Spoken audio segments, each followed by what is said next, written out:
मोदी नगर में जिस शत्रु संपत्ति ने प्रत्यक्ष और परोक्ष रूप से 30,000 से ज़्यादा की आबादी को नींद उड़ा रखी थी, उसकी पूरी कहानी साठ गांठ और मिली भगत पर टिकी है।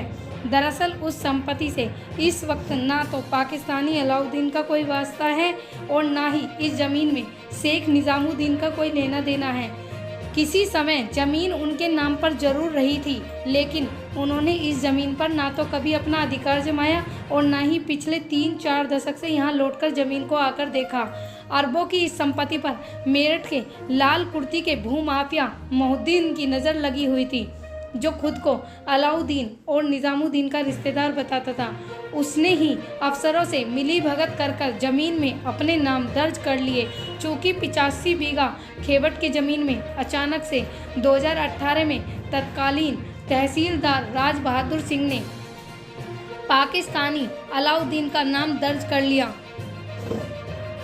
इसलिए यह पूरा जिन बाहर आ गया। सच्चाई यह थी कि पिछले कुछ भूमाफिया सक्रिय थे, इनमें कुछ मुख्य मोहिउद्दीन ही है। उसने पूर्व में ही कुछ ज़मीन में अपना नाम दर्ज कराकर उसको बेच दिया था।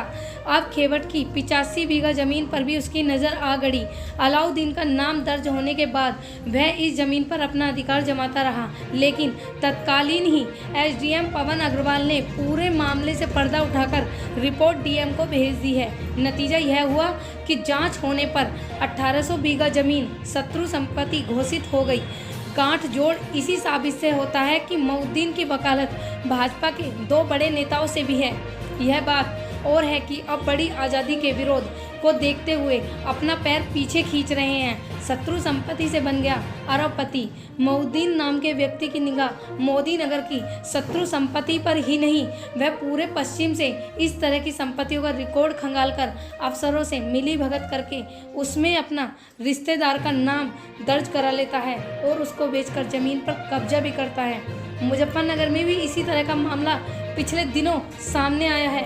खास बात यह है कि खुद वादी बनकर किसी परिचित को प्रतिवादी बना देता है और अफसरों से मिलकर किसी एक के हक में फैसला करा लेते हैं। इस ज़मीन में ऐसा ही कुछ करने को उन्होंने ताना बाना बुना मोदी नगर की ज़मीन पर।